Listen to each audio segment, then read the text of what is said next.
Assalamualaikum warahmatullahi wabarakatuh. Alhamdulillah, alhamdulillahi rabbil alamin. Nahmaduhu nasta'inuhu wa nastaghfiruh wa na'udzu billahi min shururi anfusina wa min sayyiati a'malina. May yahdihillahu fala mudilla lahu wa may yudlilhu fala hadiyalah. Asyhadu an la ilaha illallah wahdahu la syarikalah wa asyhadu anna Muhammadan abduhu wa rasuluh. Allahumma shalli wa sallim wa barik ala Muhammadin wa ala alihi washabbihi wasallam.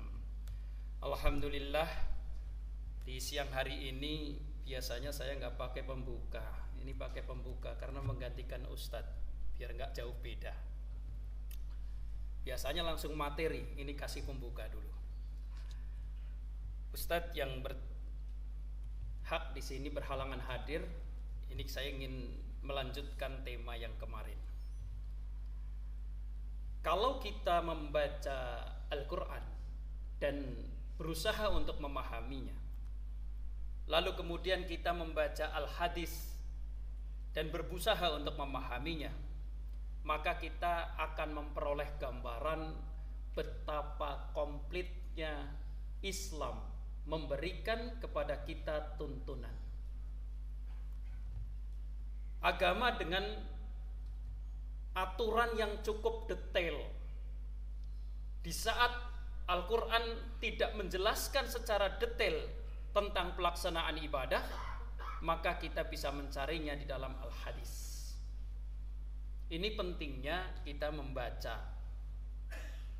Dan begitu banyaknya, tentu ada potensi kita lupa setelah membacanya. Maka Allah dan Rasul-Nya pun mendorong kita untuk senantiasa belajar. Misalnya dalam satu hadis, Rasulullah menganjurkan kita untuk belajar dari ayunan sampai ke liang lahat. Jadi sepanjang hayat hidup kita disuruh belajar. Bahkan belajar itu menjadi kewajiban kita secara pribadi dan fardu ain. Lewat hadisnya, thalabul ilmi faridatun ala kulli muslimin wal muslimat. Jadi fardu ain itu belajar. Nah, karena kita sering lupa, maka ya tadi boleh jadi apa yang kita baca tahun lalu, karena kita membacaan hadis sudah hampir 1 tahun lebih, ya sudah nggak ingat. Maka pentingnya kita senantiasa untuk belajar. Nah, di dalam Al-Quran sendiri Allah juga mendorong kita untuk bisa belajar terus menerus dan mengajarkannya. Kunur rabbaniyin bima kuntum tu'alimun al-kitab wa bima kuntum tadrusun. Kalimat itu di dalam surat Ali Imran kalau nggak salah. Bahwa hendaknya di antara kalian itu menjadi generasi rabbani. Apa generasi rabbani? Generasi yang dia sendiri mempelajari Alkitab dan tetap mengajarkannya. Karena kalau orang mengajarkan itu pasti lebih pintar, Pak. Coba tanya Pak dokter yang jadi dosen, Pak dokter ya. Karena apa? Sebelum kita mengajarkan, pasti malamnya akan belajar. Sebelum kita besok menyampaikan, minimal kita akan membaca ulang. Maka guru itu menjadi lebih pintar dari muridnya. Kenapa? Karena seringnya membaca. Ya. Ini penting untuk kita lakukan. Nah, kita berbahagia menjadi orang Islam. Karena apa? Komplit sudah, tidak perlu mencari dalil-dalil yang lain. Dari urusan pribadi sampai urusan negara, Islam mengatur. Kita hampir 2 minggu membaca hadis terkait bagaimana seorang pemimpin. Kita akan lanjutkan dan kita akan tamatkan nih hari ini. Ikhwan fillah rahimakumullah. Hadis-hadis tentang pemilihan pemimpin, bagaimana seorang pemimpin seharusnya menurut Al-Quran dan As-Sunnah, ya. Lalu bagaimana kita menjadi warga negara menurut Al-Quran dan As-Sunnah, maka sudah diatur oleh Islam secara detail. Nah, terakhir kita akan membacakan ada 3 hadis yang mengajari kita untuk menjadi orang yang taat kepada penguasa. Hadis yang pertama, hadis yang diriwayatkan oleh Bukhari dan Muslim. Wa an Abi Hurairah radhiyallahu anhu qala Rasulullah sallallahu alaihi wasallam, man ata'ani faqad ata Allah wa man asani faqad asallah wa may yuti'il amira faqad ata'ani wa may ya'sil amira faqad asani. Hadis ini muttafaq alaih. Tegas nih hadisnya. Dari Abu Hurairah radhiyallahu an, ia berkata, Rasulullah bersabda, barang siapa yang taat kepadaku, ia telah taat kepada Allah. Dan siapa saja yang durhaka kepadaku, ia telah durhaka kepada Allah. Barang siapa yang taat kepada pemimpinnya, ia telah taat kepadaku.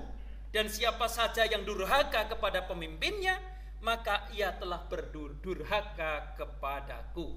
Hadis riwayat Bukhari dan Muslim. Tegas Pak hadisnya. Ketaatan kepada pemimpin mutlak di saat tidak melanggar atau bermaksiat kepada Allah Subhanahu wa taala. Ini hadis pertama. Di hadis yang kedua, An Ibni Abbas anni Nabi sallallahu alaihi wasallam qol man kariha min amrihi syai'an falyasbir fa innahu man haraja minas sultani shibron mata mitatan jahiliyat. Muttafaq alaih. Ini juga diriwayatkan oleh hadis Bukhari dan Muslim. Sepakat para ulama, Bukhari dan Muslim sahih. Dari Ibnu Abbas radhiyallahu anhu, ia berkata, Rasulullah sallallahu alaihi wasallam bersabda, barang siapa yang benci terhadap tindakan penguasanya, hendaknya ia sabar. Barangkali tuntutannya cuma sabar, Pak. Sesungguhnya orang yang meninggalkan raja, ya, dalam konteks membelot, menentang, begitu ya, walaupun hanya sejengkal, ia akan mati dalam keadaan jahiliyah. Hadis riwayat Bukhari dan Muslim. Dan yang terakhir, hadis yang ketiga, yang perlu menjadi pelajaran kita. Dan hari ini kalau kita baca di media, begitu banyak orang yang melakukannya, yang boleh jadi dia tidak paham dengan hadis ini. Apa hadis ini? Diriwayatkan oleh Tirmizi.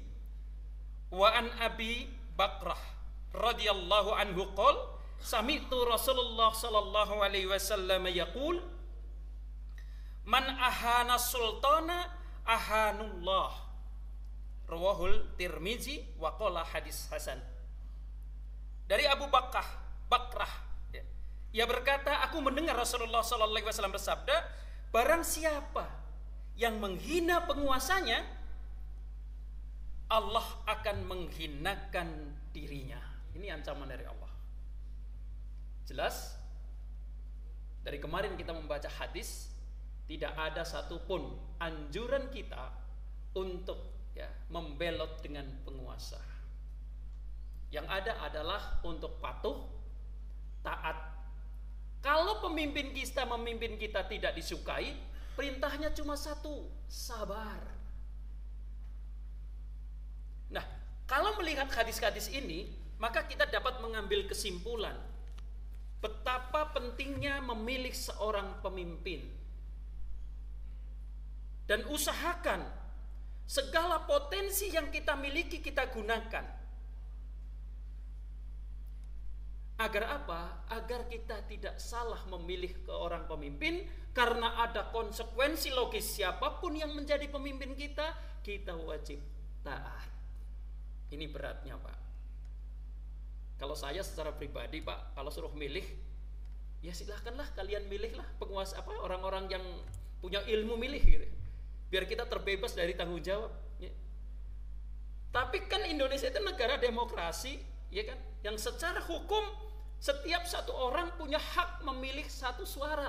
Dan negara demokrasi 50+1. Artinya suara kita menentukan. Dan kita punya andil besar di sana.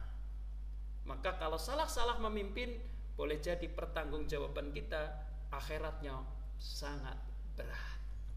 Oleh karena itu, di akhir pembacaan hadis yang dari kemarin, saya ingin menyampaikan sedikit pedoman.